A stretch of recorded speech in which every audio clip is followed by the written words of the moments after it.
Welcome to the Fishing for a Reason podcast. I have one of my other favorite humans on today. Darrin Small is here to give you guys a bunch of derby gold bombs, and you'll see what I mean here in about a minute. But before we get started, for people who don't know who you are, we call you Black Dog. Give us your fishing background. How long have you been fishing? How'd you get into the sport? Well, welcome. Thank you for having me. I've been fishing since I'm 9 or 10 years old. I grew up fishing Puget Sound. I lived in Edmonds for a long time, had my boat down there at Edmonds Marina. So I kind of got that dialed in, fished a ton up down there for Chinook and coho and anything else. We crabbed and did a little bit of shrimping down there. So I retired, came up here to the San Juans, and here I am. So I've been fishing for a long time and still trying to figure this place out. But I think all in all, it's a great place to fish up here, and here we are. So it's kind of funny that you say you're still trying to figure this place out, and yet you've won one of the most iconic derbies in our area. I think you haven't figured out. Well, I believe that derbies are 80% luck and maybe 20% skill, and anybody can go fish a derby and win it. And so I was just very fortunate to win a couple up here, and there's a big one coming up in a couple of weeks as well, as you know. So we're going to be out there trying to win number 3. So how's that? So I love it. I love it. So other question I have is, you mentioned that you fished for a very long time, got a boat, was in Edmonds area, but what actually got you into fishing? My dad passed away, but he'd take us fishing. I think I caught my first salmon on Jeff Head. I think I was 8 or 9 years old, and I was pretty hooked then. And God love him, he wasn't a very good fisherman, but every once in a while I would catch a fish. What I'm finding out, maybe it's because today you got dam riggers and more, better gear, which is probably true. I shouldn't throw him under the bus all the time, but he'd try, I'd tell you. But there'd be motor problems, and he just, he had his good days, but we sometimes go out and come back in because maybe the boat wasn't running good or something. So that's my background. I grew up with, in North Seattle, and we fished the Puget Sound. Dad had an old glass ply, I think a 16-foot glass ply with a 55 horse Johnson, which I remember was just always not running right. But we'd get out there, so no kicker. I mean, we know what a kicker was back then, Yeah. So that's pretty much my background. I started fishing again right out of high school. A friend of mine took me out and caught a couple fish, and I was hooked. I bought a little boat and then got bigger boats and bigger boats. So now we have a nice Hughes craft, 24-foot Pacific Cruiser, and the name of the Black Dog. So if you see us out there, give us a yell. So I love it. What was your first boat? It was a 14-foot Livingston. Yes. Best boat ever. I miss it. Yeah. And so what I had on that little thing is I had 2 electric downriggers, like a 40 horse, way overpowered Mercury 40 horse on a 14 with a little center console. And we zipped around all over the place. And that's what got really started, So we took it up to Canada a couple of times, and so then we started getting a little bigger. And so here we are now. Yeah. So. Okay. So I have to touch on this because one of the common things I get is I don't have a big enough boat to do that kind of fishing. I think you just debunked that right there. If you've been hauling that thing around, like, what would you say to somebody who's kind of afraid to take a small boat out?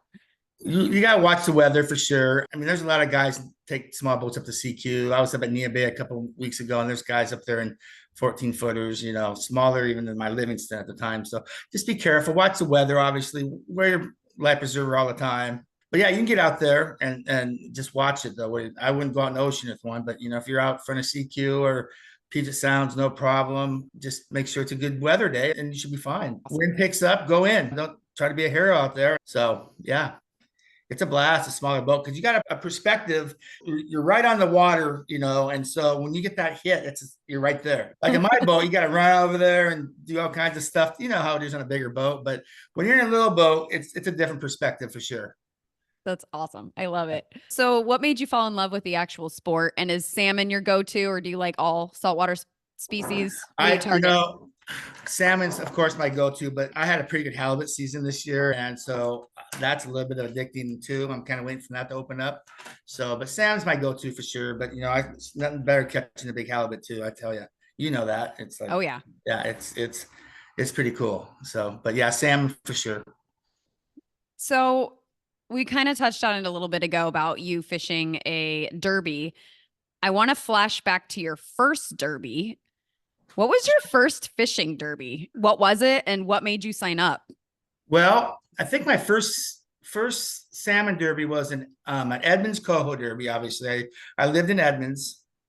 We fished it. I brought my son, and he was about, I think he was like 7 or 8 years old, I think. And he won second place in the kids division. And he thought that was the coolest thing ever. So I'm thinking to myself, hey, maybe he'll be hooked and be able to fish, all the time with me. Yeah, not so much. My kid likes to sleep more than he likes to fish. I love him. He'll come with me once in a while, but it has to be good fishing. So I think it was the Edmonds Cove, way, way like one of the first or second ones they've ever had. And they've been going a long time, probably, I don't know, 15 or 20 years ago, probably. Wow. Okay. So he what basically placed his very first derby. Yeah, yeah, he still got the trophy. I got the trophy somewhere. I hope he didn't throw that away, but he was so embarrassed to go up there. He had to walk up there. There's hundreds of people, and he had to ask what they caught it on and everything. And I don't remember what he said, but he got the trophy and left. But it was pretty cool. So after that, then we'd fish that derby every year. It's kind of like a annual tradition in our family. But yeah, it's so I took him a couple years ago. He's like 25 now. Brought his blanket and his pillow just like he did when he was 9 years old. That's a joke. It was call that a boat nap. Yeah, no, then I took a picture. This is my crew, I think my wife is with me, and down below, So hey, Griffin, you got a fish on, and get out, reel it in, and go back to sleep. It's just yeah. But we've been fishing the derbies, then we start fishing the Everett Coho Derby, and then all the blackmouth derbies down there. Everett used to have a blackmouth derby. That was a lot of fun. And I mean, there's all kinds of derbies that PSA would have our little derbies down there when I was the PSA member for Snow King. And so we won a couple of those. And the camaraderie of derbies, it's a blast. And I miss them up here as well as because we haven't had a big derby up here since they shut us all down up here. That's the reason why I moved up here to fish up here, right? But it's still great. So we're bringing back this Resurrection Derby, and we're quite excited for it. So tell me a little bit of history about your resurrection. Like, when did you fish your first resurrection? Do you remember? And what's that look like for you? It wasn't my first fishing derby up here was the Anacortes salmon. Okay. Derby. Yep. Yep. I was in the garage the other day and I ran by a sticker that I have, and it's I think 2012 maybe or something. And we caught some fish, but we didn't ever place or anything. And then I just kept on fishing it and trying to figure it out. And finally we came up for 2018 and we got third place in it. And I really thought that was a big deal. I mean, it was like, wow, third place in this big derby. It was great. And me and my friend Trace, we were up, I think we caught it up off of Susha in the Hummer Hole, if you ever heard of that up there. Oh, yeah. Yeah. And we were actually fishing Parker Reef, and nothing was going on. There's a million boats. So we just kind of went up around, and I heard about this spot. Hey, let's just go up there and check it out. And sure enough, we hooked two fish right when we got there. And I think we came back to the weigh-in, and they're still setting up the tables. I think we were back so quick. And I think it was like a 16, 3-4. And then Trace was like a 12 or something. And we came back there and just sat for the rest of the day. I mean, that was it. We were done. That's when you could only have one fish. And then Sunday we went out, and it was just like, it was pretty tough to concentrate to go back out on Sunday when you got a good one in them. So we went and tried some other spots. But that was the first big derby that I've actually placed that meant something. And then 2019, that's a crazy story in itself. Saturday, and we didn't do very good. We caught some small ones, maybe a few shakers. Then we went back up to Parker Reef, and we're fishing Point Thompson, I think it is, right before Parker Reef. There's a big rock right there. And I hooked one before and I lost it. And I didn't know how big that was. That was a nice one. Mm-hmm. And then maybe 15, 20 minutes later, I hooked it again, and boy, that was it. And then it took us 10 or 15 minutes to get this thing in. It came out to be 18.54. Nice. I threw it in the box, shut the lid, didn't want to look at it. And then Trace was trying to get him one, right? And I start looking at the time. Oh crap! And we should probably get going, And I don't know what the weather was, because the weather was really bad that night before. And we made it up there, and sure enough, we go across Rosario, and there's like 4 footers. I'm going, oh man, we're gonna miss this weigh-in and with this fish, right? So I had a huge craft, Ocean Pro, and I had that thing probably as fast as it would go in that big water. Yeah. So we pull in the capstani, And we have like 8 minutes to spare, and I'm actually running down the dock, and people are going, "Oh man, that's it, that's the winner." And a friend of mine now, Nick Poley, he was like, couldn't believe it because he thought he had it in the bag, Oh, and I didn't know Nick at the time. He's a good friend of mine now, but it was like he just couldn't believe it, and just so that won the $10,000, and it was like that was crazy. That was a crazy day. But yeah, it was just like I said before, 80% of it's luck, and I think 20% of it's skill. I mean, anybody could have caught that fish, but hey, right place at the right time, I think. So it was cool. that's awesome. Yeah. Yeah, it's like it breaks one fisherman's heart. Yeah. Hey, And it's like the best day ever for you. when I had that third place fish, I thought for sure, I got railed like that too. It was just like, I think Jason Squibb came in and he had like an 18. He blew me out of the water and won that derby, I believe. And I don't know who won second. I can't remember who won second in 2018. But yeah, it was. I know the feeling, man. I know exactly how you get bumped. So yeah, but that's the whole idea of having derbies, and the adrenaline you get from all this stuff, because you don't know, someone could come in last minute to bump you out, and it happens all the time. So Yep. Or it might be your moment, right? yeah, It's like the whole time has this different energy than a regular day of fishing. it does. Yep. And so that's why when I'm out there with my wife and she's catching all the fish, because she's been on a hot hand lately, obviously, and it's just great for her. It's just great for everybody to see, and everybody's out there and all your friends are out there. It's just a good time. It really is. So if somebody's listening to this and maybe they even haven't considered doing a derby before, what would you recommend, or what advice would you give somebody in that camp? Well, I would look at the tides, see, kind of get a game plan. Up here in the San Juan Islands, there's 100,000 places you can go to catch fish. And that derby winning fish could be on any point at any time. And we'll be fishing in the Resurrection this year. The Chinook will be caught in Bellingham Bay. I would just look at the tides, make sure your hooks are sharp, put a new hook on every time. I mean, because you want every chance to hook that fish, and you want it just laser sharp.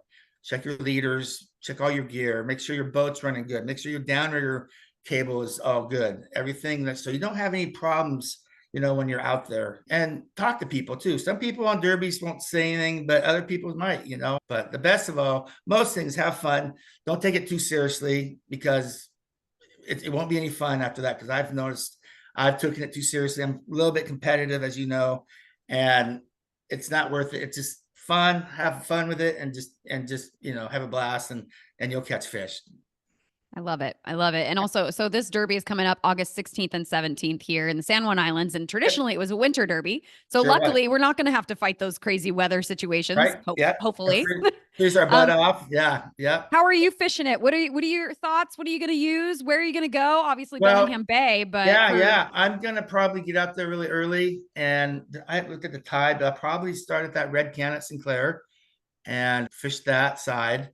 And then if that doesn't go on, then I'll see what the tide's doing. I'll probably go over to the Lummi Rocks with everybody else, fish all the way up maybe to the fish pins. That's the north end of the island. There should be some coho in there too. So, I mean, one thing about Bellingham Bay is that you don't have to drag the bottom. They're always suspended. So don't be afraid to come up and fish 60 feet or go down to 150. I mean, stagger them a little bit, see what's going on. And it's hit and miss there. If there's a bunch of fish in one side, there might not be a bunch of fish down in the south end. Just kind of figure it out, and don't be afraid to try new things. Spoons and hoochies usually work pretty good. I brought a couple. This is my go-to blinky flasher. It'll come up to me. And these coho killers are really good there. you mind showing those up a little higher? Oh, sorry about that. And for those of you that are listening to the podcast, if you click on the link in the show notes, this will, and put them like right by the camera, a little bit up higher. Oh yeah, right there. There you go. Perfect. You guys can watch this on YouTube to see these actual colors if you want to just copy Darren's plan, who has won the Resurrection Derby in the past. What's your leader length? What's your go-to? Well, these guys on this coho killers and the spoons, I like to run long leaders, 48 inches. I know it's a pain in the butt to net with a fish with a long leader, but I find out a little bit is that for some reason, the longer leader for me works better. Doesn't mean you can't run them short either, but that's one of the couple of things that I like to use. Another thing is this silver horde needlefish. Is that high enough? Oh yeah, that's perfect. Yep. That's that can work really good. Some of the tricks I've done is put a piece of herring strip on the end of that, on the back of that, just Which hook do you put it on for people that don't know? the back trailing hook. Back hook, the If trailing you hook. want, yeah. I've got on both, but the trailing hook is good. And this was the spoon that I got the third place fish on in 18. Oh, yeah? Yeah, it's this guy. He's on my wall, but this is another one. So, but yeah. So G-Force. What is that? that's a G-Force? G-Force. It's called the Sea Ghost. The Sea Ghost. Sea G-Force Ghost. Sea Ghost from Yeah, Gibbs. yeah. Gibbs makes it. Yeah. Awesome. Gibbs Delta. Yeah. Yep. So those are some stuff. My wife, she'll run her own thing. She does her own tackle, but this was her favorite. This chrome coho killer. And she likes to run that in Billingham Bay, and she's done well in that. But yeah, those are some of the things I think to start out with. I would recommend that you'd run at least 30 or 40 pound leader, because there's some big Chinook in here, and boy, you don't want to lose a big one without, if you snap a 25 pound test leader, because there's some big fish in Billingham Bay. There's always has been, and I'd be surprised if a 25 pounder will win this thing. I'm pretty sure.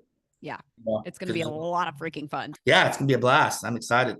And both Darren and I are in the Puget Sound Anglers Club, and it's put on by Puget Sound Anglers. It's a completely nonprofit organization. All proceeds go to the nonprofit, helps with kids' scholarships. In fact, one of our scholarship winners is going to be at the Derby, which is so exciting. Yeah. Cool. She's going to come out and share a little bit about how much this has helped her. So if you really want to be part of a good cause and have a great time and maybe win 10 grand, honestly, I don't see a downside.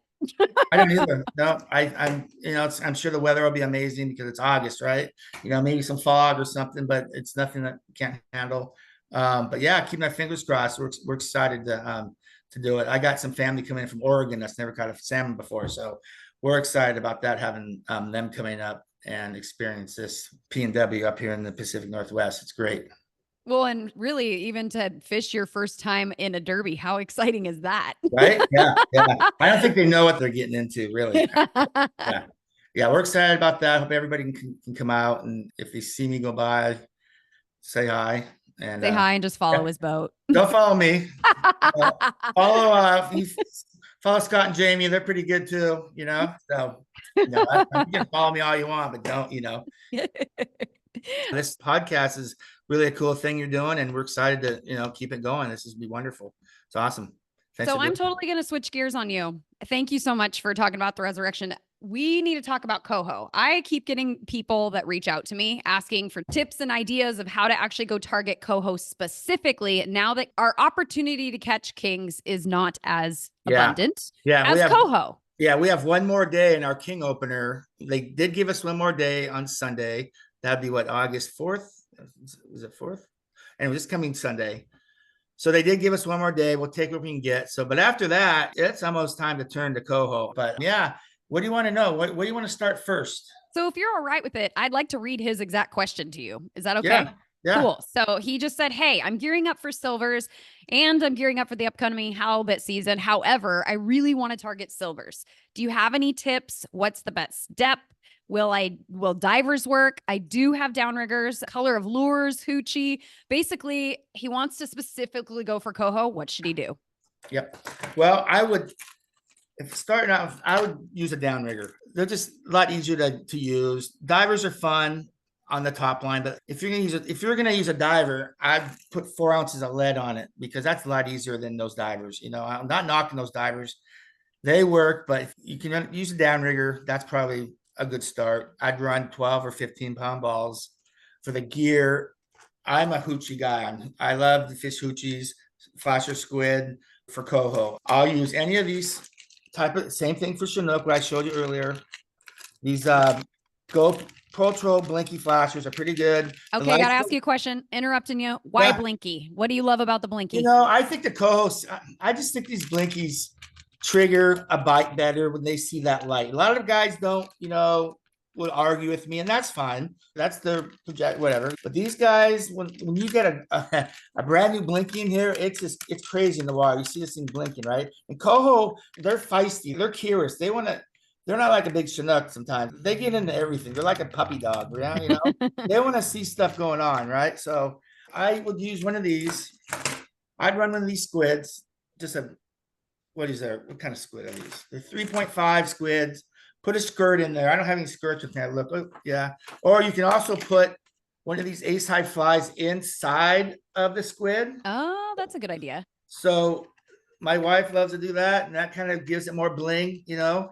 And then I run my leader short. I run, at least up here, if I'm fishing Eagle Point for coho or something, I will run 32-inch leaders with about a 50-pound leader length. Or Okay.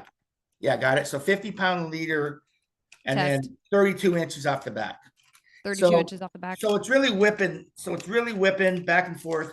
But the thing that a lot of people don't do is I put a herring strip on that, and that's huge. I mean, I can't express enough to salt up some herring, cut them into like halves or 3/4, and just put a piece on the front hook on that time, on the front hook. On the front hook. Okay. Yep. So, and then run it, I'd say 25 feet off the downrigger bow. A lot of guys run it closer, but I run mine like 20, 25 feet back. 80 to 90 feet is usually the best, for me, the best depth for coho, for trolling. Beautiful. Yeah, and trolling, I'm trolling about 2.8 to 3 miles an hour, a little faster for coho than Chinook, and everybody probably knows that. So what kind of angle on your downrigger line generally are you targeting? 45 degrees. Yeah. Okay. I've been running 18-pound balls lately, and I like them because up here in the currents, up in the islands, it helps. But 12 to 15 is probably, it's fine. But that is one of my go-tos. And then also these coho killers, they don't call them coho killers or nothing. They work. they do the job too. And again, a little bit longer leader, 38 inches, maybe 40 and longer. Yeah, those are my go-tos. I'm not much of a big bait fisherman like you are, which is because I know bait's been good too. But I just, for some reason, have more patience with spoons and flashers. But, cut plug herring is hard to beat as well. Yep. So another question I would like to know is, can you walk me through your actual process when you do your herring strips? Like, are you doing it the night before, the day of, whole herring on salt? Like, what does that look like? Yeah, so I'll get a dozen herring the night before. I'll cut them. What size herring? It doesn't matter. Okay. Because you're just taking the body out. So I'll cut the head off, like you're cut plugging it. Then I'll take my knife and I'll go right, like make a fillet, turn it over, make another fillet. Then I'll get rid of whatever's left. And then now I have 2 fillet strips. I cut them in half again. And then I cut them, then I chop them, horizontal back? Mm-hmm. Yeah. And so I have a small little, like almost like a bow tie. Gotcha. Yeah. And I don't have it too much, just enough. It's just enough, and if you have a little bit too big, that'll work for these coho. I don't think it's not a rocket science. You just make sure you stick it on there enough, it'll stay on there. You want to find a nice piece of the bone that sticks in there so you can fish it for 15 or 20 minutes. And then you always got to check because they do fall off. And then you'll catch fish without the strip as well. But I just seem to think a herring strip helps a lot. You just put it in a plastic bag night before with some salt? Absolutely. Yep. Any kind of salt that you care about or whatever? Just anodized salt, whatever you use to smoke your fish in. Yep. It's just as long as they get a little hard, or rock salt, that'll work. But yeah, so that's probably usually how I do my herring. It all depends. And then I'll put them in a container. And if I'm fishing 2 or 3 days in a row, I'll just leave them in there. They don't go bad. They might go bad in a couple of weeks. I found that on accident before. But what's that smell? Yeah. And my wife goes, "You're just going to throw that whole container away, right? You're not going to try to save that container." But did you try to save the container? Or did you throw it away? I had to throw it away. Yeah. It doesn't mean, yeah. But you can fish those strips 3 or 4 days. I probably wouldn't go any farther than that, then throw them out, and then start over, because it's not that big of a deal to do another fresh batch. So when you rig up your strips, I'm just thinking of pretend I know nothing. Okay. Do you rig it like it's flat, hook in, or do you go like this and hook it so it's bow tie? How do you do that when you're actually rigging it? In the front, so you pull your skirt and your squid up from your, I'm assuming you have 2 hooks. And I put on the top, I just put it's kind of tucked in here. So it's not out here, because some guys run their hooks a little bit long. Up here, it's just like a little scent. They like that for some reason. And you can put smelly jelly and all that stuff too. That works too. But after a while, your squids get kind of nasty and you have to kind of throw them away. So if you use the herring strips, it's much better, I think. I even stopped using herring scent because I used to buy it, but it goes bad, and I didn't know that. Somebody told me that, and I've had no wonder I'm not catching any fish. No, it's like I've been using this stuff. I looked at the date because they have a date on it. It's like, God, I've had that for 3 years. Like, oh yeah, yeah, I would have thrown that away like 2 years ago. Like, okay, yeah. So somebody told me that. But yeah, so that's how basically I run that. Sounds great. I think that's some awesome tips for somebody who wants to get started. Go out there at Eagle Point, get yourself rigged up and go kill some coho. But let's transition down south since I know you fished that for years. Yeah. And we've got a coho derby, I believe. Let me pull it up real quick. The Edmonds Coho Derby is September 7th. The Everett Coho Derby is September 21st and 22nd. Yeah. So where are you fishing? How are you preparing? So I've been fishing that for a long time, and there's 3 spots that I would recommend.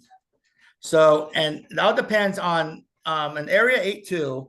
If I don't know, I haven't looked at the regs yet, but they'll let you fish that now, I think. And it might only be a hatchery only, but for some reason that shipwreck area, there's always a big fish that wins caught from the shipwreck. All the way up in the Browns Bay. There's always some big hook nose in there. We fished that last year on a real nasty day. The first day last year at the Everett Coho Derby, my wife and I, and we caught a lot of fish, but nothing big. But there's always a couple big fish in there, okay? So on Sunday, much nicer day, we were on the west side of Possession Bar by the Skagit Head Buoy, that green buoy on the west side of Possession on an outgoing tide. And me and about 500 of my other fishing buddies are out there, and we fished 90 to 120, and we just fished probably a mile up and a mile back the whole time, and we caught fish after fish, and we waited and waited, and finally my wife hooked a dandy, and we got it, and she took 5th place. So that was pretty cool. But that west side can be very good. I think a lot of those big Snohomish coho are coming through there, and that's another great place to go if I was going to go there. And you'll see me there because I think we're going to fish it again this year. But and then if not, I'd go out straight out at the Port of Edmonds in about 600 feet of water and fish the tide rips out there. There's always a lot of fish out there, and there's a few big ones out there as well. And you fish that all the way down to the oil docks, back and forth, and you see everybody else doing the same thing. So it's not a secret. None of these places are secrets. You're gonna see the same amount of boats, same places every time, right? Those are my top 3 where I'll be at on that September Edmonds Coho Derby. The Edmonds one. Awesome. Yeah. So another question for you. What's it like to fight a coho for someone who's never done it before? Oh, they're a blast. They take line, they jump, they dance. They're nasty. And once you get a big hook nose and you catch a big hook nose, man, you are hooked. It's the juices are flowing. I tell you, it's a lot of fun. I like to eat coho almost as good as I love to eat coho too. They're a great table fare fish, but yeah, they're fun to catch. They're also a lot of fun without on the downrigger when you're just fishing. We have a top rod that we put out with 4 ounces and a cut plug here, and we'll do that. And when that top rod goes off, it's just like, hold on, because they hit like gangbusters, So they're a lot of fun. They are. And I think that's what's so cool about coho is, I've brought my gear up, had it laying on top of the water, doing something else, and a freaking coho hits it. They're so much fun. So up here, when we fish Eagle Point for coho, there are some big coho up here. And we're so happy this year that we get to fish for them. And they're giving you 2 fish this year. And one can be a hatchery one can be a native, I think. So we're excited. And that's super fun too, because when you're fishing Eagle Point, there's Chinook up there and there's coho up there, and you don't know what you're going to catch. I remember one time we were out and we caught a sockeye, a king, a coho all the same day. That was pretty cool, I thought. That's awesome. Right off the point there. But back to the derbies. Edmonds is a well-known coho derby. They've been doing it for a long time and they have it dialed, and that's another great family. And I tell you what, obviously coho are way easier to catch than Chinook. And so it's better for the family that they're all going to get catch a fish. You lose one, all right, no big deal. You're probably going to catch another one. So it's not a bad way to take the family. It's just kind of like when you're going pink fishing for the kids. It's fun. And that's the whole idea about it. Bring your family into it. Get them excited. Have that 8-year-old up there win second place. And yeah, exactly. It's funny. I gotta ask him about that. I wonder if he remembers it. But he's always asked me about, hey, are we gonna fish? So he has come with me a few times. Yeah, he doesn't sleep all the time. I mean, come on. I love it. I love it. Well, thank you so much for coming on here and giving people some advice. Any final words for listeners that you would like to share? If you don't know about fishing and you want to get into this sport, join PSA or Anglers Unlimited. There's so much knowledge. If you want to learn how to do something, join that club. If you want to learn how to fish up here or down there. And there's other chapters in the PSA. If you're down south, you can go to Snow King or come up here to the San Juan Island chapter or down way south, the South Sound. There's a lot of chapters and a lot of PSA and there's a lot of knowledge. And if you're just starting out, feel free to contact you or you can ask me or whatever. But yeah, just get the family out fishing and go have some fun. This is a great place we live in. And you should take advantage of it. Absolutely. There's nothing Right? better than catching your best tasting meal ever Yeah, with no the people doubt. you like the best. That's right. Exactly. Exactly. Yep. Yep. So I hope good luck to everybody that goes into to the Derby, and I hope we get to see you out there and give me a wave or something, and I'll wave back unless I got a fish on, and then maybe not. But no, I'm just kidding. So, anyways, but Well, thank you. thanks, Darren. This has been Yeah. fantastic. Thank you so Okay. much for All sharing right. your knowledge. Talk to you later. Bye. Bye.